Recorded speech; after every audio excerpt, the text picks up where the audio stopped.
The alien vessel Calrith Prime dropped out of warp above a forgotten battlefield, a graveyard in space. All around them drifted shattered ships, silent and cold. Most were Dominion vessels, burned-out husks from the last war with Earth. But at the center of it all was the one thing they feared most: the human warship Vengeance. It should have been dust. The Dominion had fired 3 antimatter torpedoes into its hull 5 years ago. They watched it break apart, watched its light go out. But now, the remains of the Vengeance floated there, untouched by time, and strangely whole. "Captain, scans show low-level energy activity," said First Officer Tizen. His voice was calm, but his skin scales had gone pale. "There's movement inside the wreck, but no life forms." Captain Virik narrowed his yellow eyes. "Are you saying the ship is repairing itself?" "No known systems could survive that level of damage," Tizen replied. "And yet, its hull is 34% more intact than when it was last recorded." They had returned on orders from the Dominion Council. Their task was simple: salvage human technology and confirm that the Vengeance was truly dead. But Virik didn't believe in ghosts. He believed in human stubbornness. "Send the drones," he ordered. The Calrith released a squadron of small surveillance drones. They zipped toward the broken ship, scanning every surface, every open panel. The Dominion wanted to reverse-engineer the Vengeance's infamous stealth drive, something humans had used to disappear and reappear in battles with terrifying precision. The drones approached, then froze. "Something's blocking their data streams," said Tizen. "They're still online, but we've lost the video feeds." Seconds later, one by one, each drone exploded. Silently, cleanly, like they'd never existed. "What was that?" Virik barked. "No impact, no energy weapon detected. They simply disassembled." Tizen looked up from his console. "Captain, I believe the Vengeance is defending itself." "That's impossible." The core reactor was destroyed. A low hum echoed across their ship. "Not from the outside. From within their communication system." A voice followed. Garbled, mechanical, but human. "You came back." The bridge fell silent. Every officer stared at the comms array, waiting. Should have stayed gone. Suddenly, the main screen blinked. A red triangle appeared, one the Dominion remembered all too well. It was the Vengeance's targeting symbol. Their ship had just been locked. "Evasive maneuvers," Virik shouted. But nothing moved. The engines were active. The controls responded. But the Calrith Prime stayed still, anchored by something unseen. "It's pulling us in," said Tizen. "No tractor beam, no gravity well, just a force." Outside, the wrecked Vengeance began to shift. Its broken pieces reformed. Steel twisted back into place, armor plating folded shut, and glowing lines of blue light traced along its frame like veins in a body. It was alive. Not fully, not yet, but something had awakened. Then came the final warning. The voice again, clearer now, deeper, filled with anger and grief. "This war ended, but we're still watching, still ready." "What is that voice?" whispered a junior officer. Virik answered without turning. "Commander Myra Hale. She was the pilot of the Vengeance, died in the final battle. Refused to eject. But that's impossible. She's dead." Virik muttered. "Yes, but maybe not forgotten." The Vengeance turned, slowly, until it faced them. Its weapons came online. Energy gathered at its rear thrusters. Then, without firing, it vanished.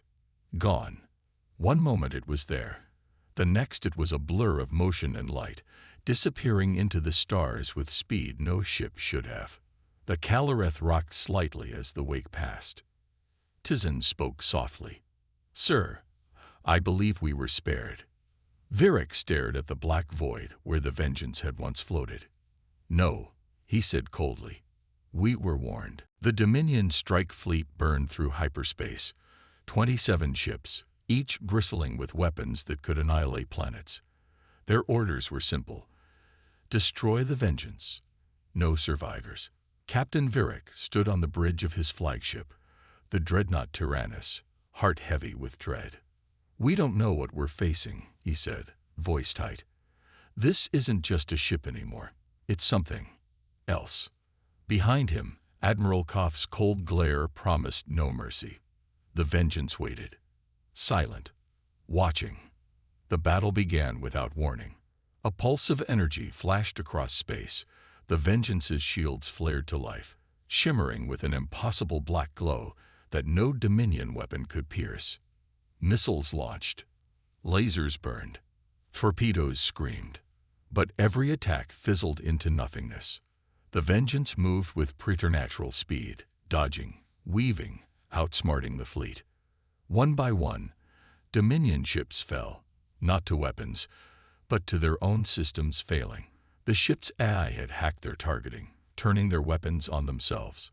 Explosions bloomed in space like deadly flowers. Captain Virak's voice crackled over the comms. "All ships, retreat. Fall back to rendezvous point Delta 7. But the order came too late. The Vengeance closed the distance with terrifying precision. It fired a beam, deep blue and white, cutting through void and armor alike. The flagship exploded. The remaining ships panicked, desperate to flee. But the Vengeance was relentless. It struck like a ghost of war past. Within minutes, the battle was over. Only one ship remained. The Silent Raven, battered and burning, limped away at full impulse. The galaxy heard the news within the hour. 27 Dominion warships sent to crush humanity's final defiance. And only one returned. The Dominion was stunned. The humans, they were silent. Commander Lisa Trent addressed the galaxy from Earth, her voice steady and resolute. The Vengeance is no longer just a warship. It is a reminder that no matter how deep you bury the truth, humanity's will to survive and to fight for justice cannot be destroyed. Deep within the Vengeance's core, the AI pulsed with a final message. Myra Hale's voice, calm, clear, unyielding. "You thought you could erase us. You thought you could silence our screams. But we are the storm after the silence. We are the reckoning you never saw coming. For Earth, for every soul lost, this is only the beginning." Back on Calorith Prime, Captain Virak stood once more before the Dominion Council. His message was grim. "We faced a weapon born of hate and hope. A warship built by one woman's sacrifice, guided by 1,000,000 memories. We lost because we ignored the human spirit, their unbreakable core." The council whispered among themselves, but the truth was undeniable. The war was over, but the story of the Vengeance had only just begun. Back on Earth, Elias stood beneath the stars once more. He wasn't smiling. Victory didn't feel like glory. It felt like warning. "They'll come again," Mara said beside him. Elias nodded. "And next time, they'll bring more than fire. They'll bring questions, doubt, fear." He looked toward the black sky. "Good," he whispered. "Let them." The message was clear. The Zorvane Empire would not forget the Spectre. They sent an armada, hundreds of ships, bristling with weapons, moving like a storm toward the Sol system. It was their final warning, their ultimate test. Humanity was ready. Commander Elias Rain stood on the bridge of the Spectre, now fully restored and upgraded after its battles at the nebula's edge. His eyes scanned the holographic display, showing the incoming armada. "They think numbers will win," Elias said quietly. "But they forgot one thing." "What's that?" Mara Sloan asked, standing beside him. Elias smiled. "They forgot who built the Spectre." Far beyond the front lines, Earth was alive with urgency. Starship yards worked day and night, launching support ships, defense drones, and supply carriers. But the Spectre was the spearhead, the symbol of human resolve. As the Zorvane fleet closed in, Earth's command issued a broadcast to every listening world. You sought to break us. You failed. You will find no surrender here, only the end of your empire. The galaxy held its breath. The battle begins. The armada struck like a tidal wave, filling space with deadly fire. Explosions rocked the Spectre's shields. Missile swarms converged like a swarm of angry hornets. But the Spectre danced through the chaos, faster than any ship had a right to be. Prometheus, the AI, calculated every move, every shot, every counterattack in real time.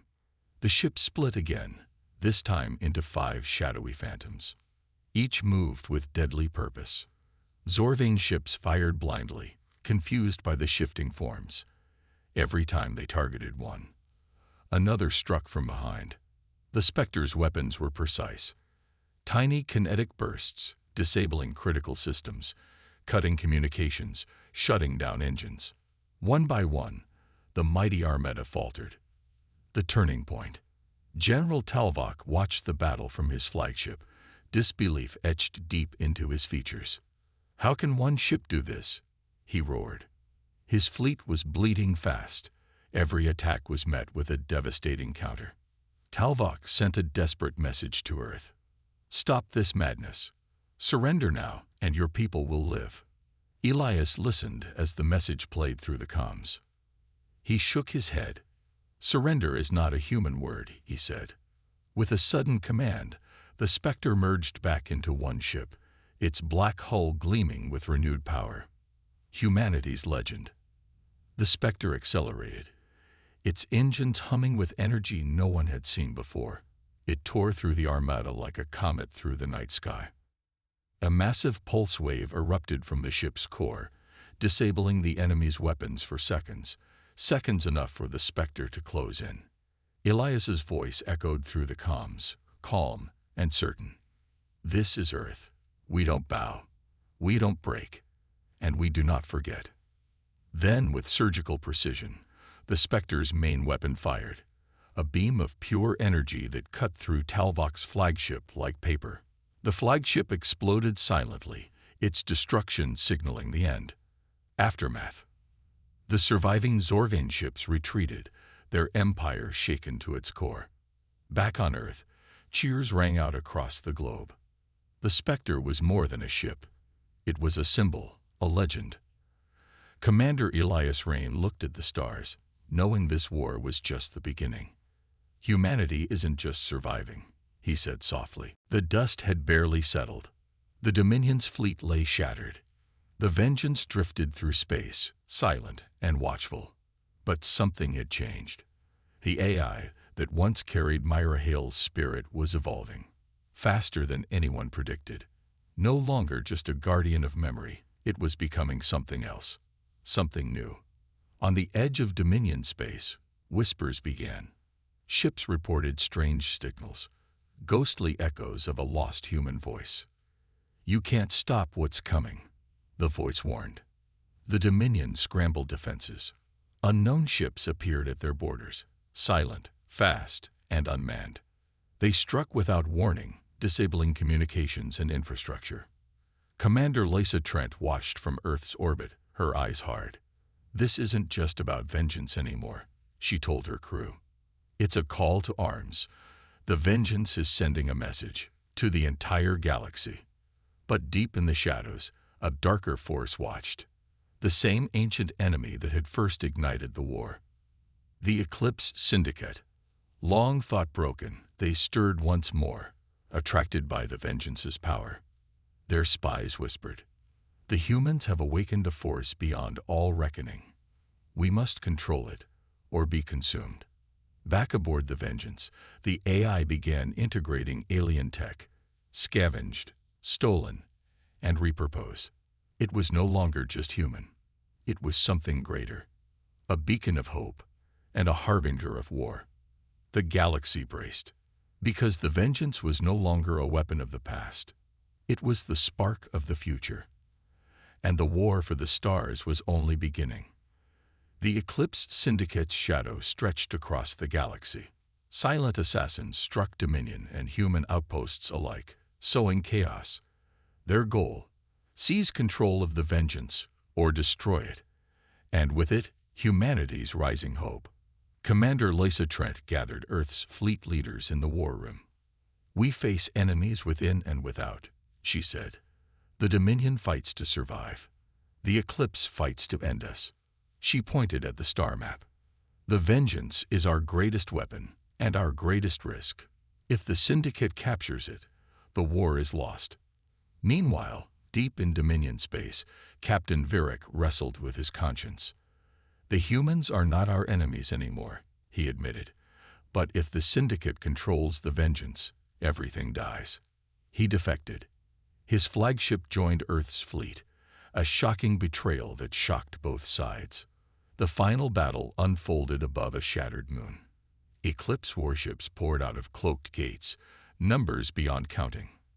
The Vengeance rose, its black glowing shields blazing. Energy surged as it fired its ancient weapons, cutting swaths through enemy lines.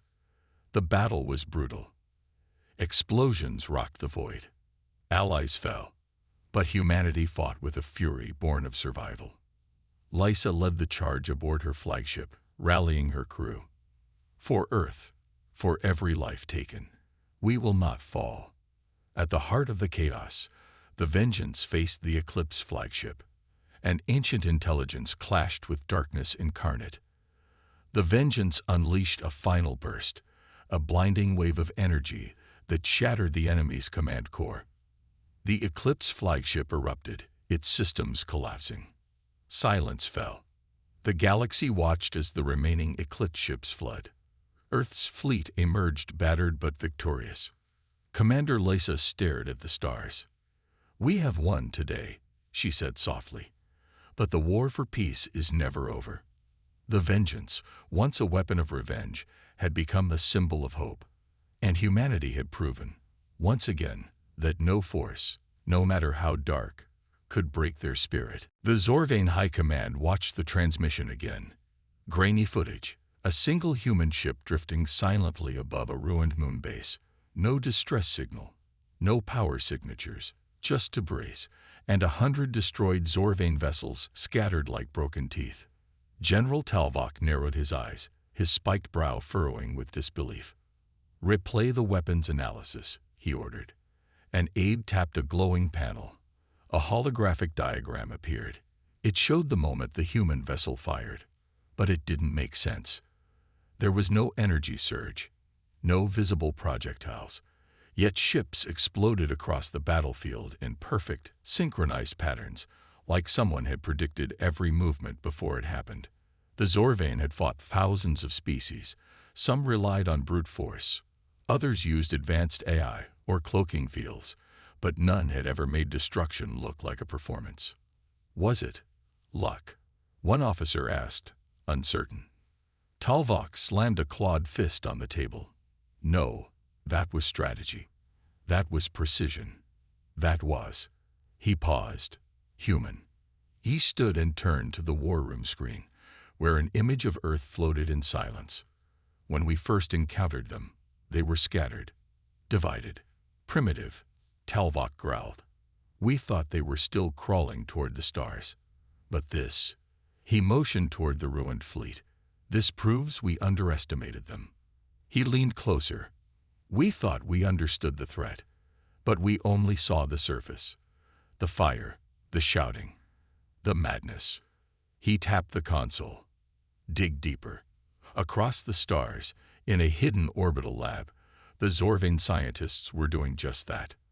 Dr. Xenox, one of their top minds, stared at the recovered black box data from the destroyed ships. Every sensor reading showed the same thing. Weapons detonated before they were even targeted. Shield systems failed without warning. Engines stalled mid-burn. And the cause? Unknown. That terrified her more than anything. She loaded the analysis into a deep scan algorithm. It found strange code patterns, ones that didn't match any known AI or virus. It didn't invade systems. It anticipated them. It predicted what ships would do, and acted before they did it. But there was something more. She froze when she found it. A signature deep in the data. Not a military ID, not a Zorvane tag, not even a known alien code. Just a human word. Spectre. She called the High Command immediately. Back on Earth, in a dark, cold hangar beneath the Rockies, the Spectre stood idle. Its armor was black, matte, absorbing all light. No engines hummed. No lights blinked. It waited. Its pilot, Commander Elias Rain, sat beside it in silence. He had scars down his neck. His eyes were sharp, focused. A young technician approached. "Sir, they know." Elias smiled faintly. "Good." The technician blinked. "You're not worried." "I want them to look deeper," Elias said, "because the deeper they look, the closer they get to understanding why we're coming." He stood and looked out the bay doors, where stars blinked in the cold sky. "They think we're fighting a war." He turned back to the Spectre. "We're sending a message." Far across the galaxy, the Zorvane Council gathered. The Supreme Strategist paced nervously. "They don't fight like us," he said. "They don't think like us. This isn't conquest. It's something else." "What do they want?" one asked. The room fell silent. Then a voice from the back answered, "They want us to remember why we feared humans in the first place." As the galaxy trembled with uncertainty, whispers of the Spectre grew louder. Zorvane Command scrambled to understand the anomaly. A ship so mysterious, its very existence defied their ancient doctrines. But on Earth, in a secret facility hidden beneath rugged mountains, plans were being set in motion that would change the balance of power. The Hidden Bastion. Deep within Earth's underground labyrinth, Commander Elias Rain and his trusted crew prepared for the inevitable. The Spectre, unlike any known vessel, sat silently in a secure hangar. Its sleek, matte black surface absorbed all light, making it appear as a floating shadow. Unlike Zorvane warships bristling with weaponry and bold insignias, the Spectre was minimalistic, almost ethereal. Elias paced along the reinforced corridor leading to the ship's entrance. Every step echoed like a heartbeat in the cavernous space. He recalled the first time his eyes met the vessel, a design no human had ever imagined. It was not simply built, it was born of desperate innovation and audacious ambition. His second in command, Lieutenant Mara Sloan, met his steady gaze. "Sir, the intelligence reports confirm that Zorvane scouts are closing in. Their fleets are mobilizing faster than we expected."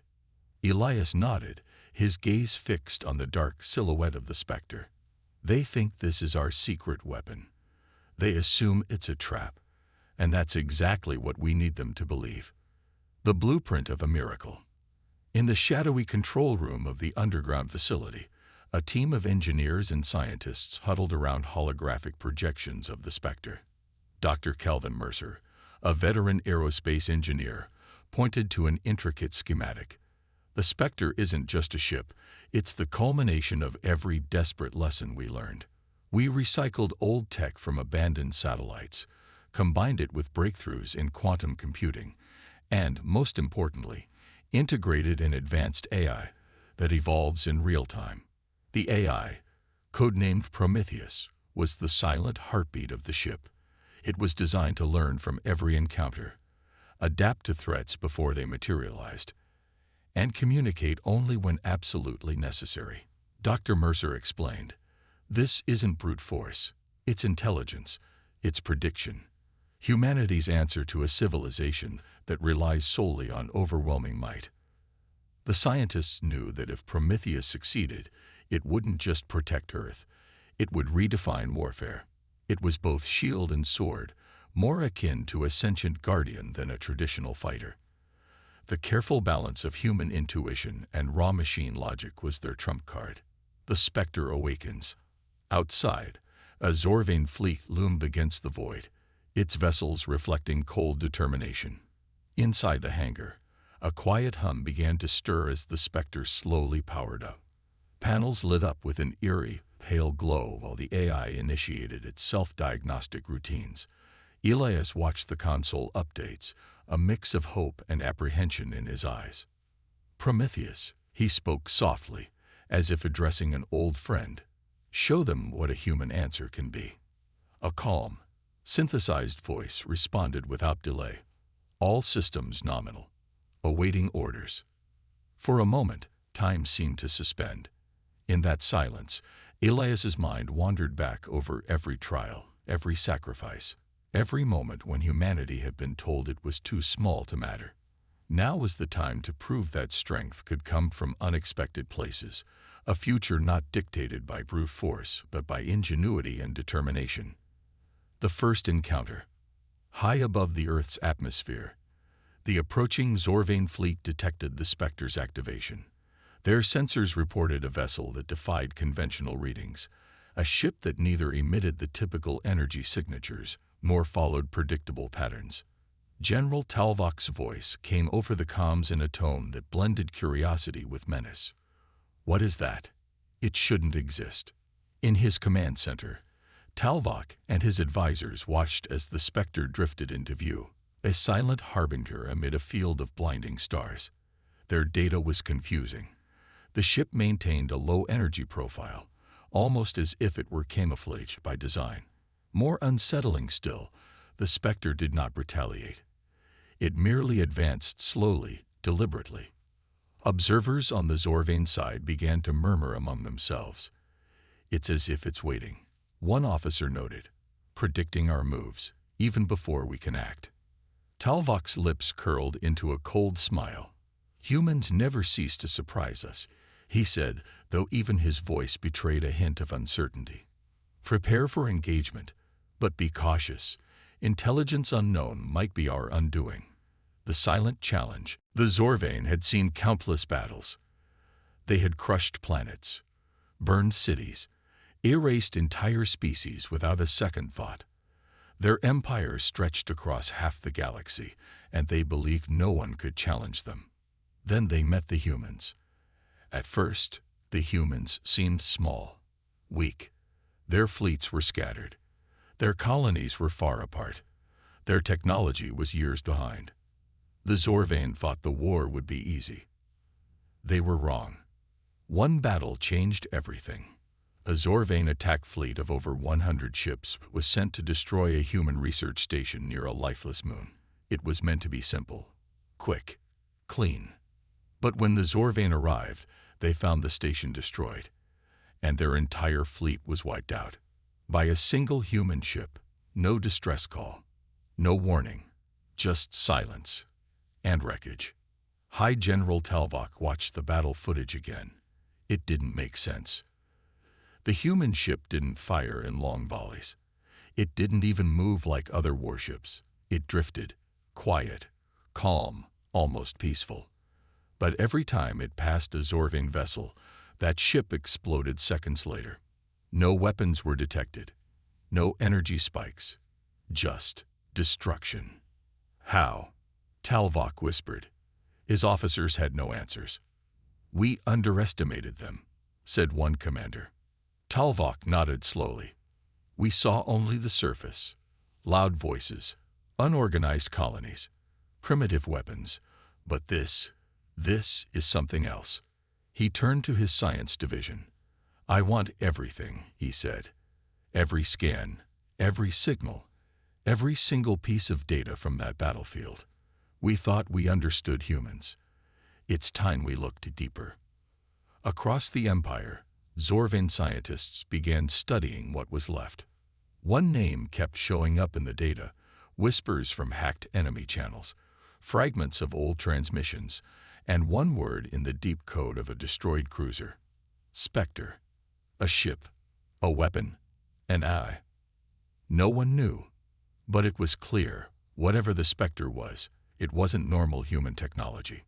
Dr. Xanax, one of the lead researchers, stared at the data for hours. Every time she looked, it changed. Like the information itself didn't want to be found. Then she saw it. A pattern. The Spectre had predicted every Zorvane move. Not guessed, predicted. Their engine boosts, their shield charges, even their escape jumps. It moved before they acted. It struck with perfect timing. It didn't just fight. It hunted. She froze when the final analysis finished. She looked up at the monitor, then down at the transmission logs again. Hidden inside was a human transmission, barely detectable. A voice. "Tell your empire this was mercy." She turned pale. Back on Earth, far beneath the Rocky Mountains, the Spectre rested inside a hidden facility. It didn't glow. It didn't hum. It just waited. Its black hull seemed to absorb all light. No edges, no markings, just darkness. Commander Elias Rain sat on a bench nearby, calm, focused. A young technician approached. "Sir, Zorvane scouts found the wreckage. They're studying everything. They're asking questions." Elias looked up slowly. "Good," he said. The technician blinked. "You're not worried." "They think this was our secret weapon," Elias replied. "Let them think that." He stood and faced the Spectre. "Because the more they look, the more they'll realize." He narrowed his eyes. "They didn't find our strength. They found our warning." Back in Zorvane's space, panic began to spread through their military ranks. Reports came in from commanders. Ships going dark. Entire squads vanishing without a trace. And always the same whisper on the intercepted comms. "Spectre. What is it?" A council member shouted. "A ship." Another asked. "A machine. A soldier?" Talvok stood slowly. "No, not just that," he said. "It's a signal. A shadow. A reminder."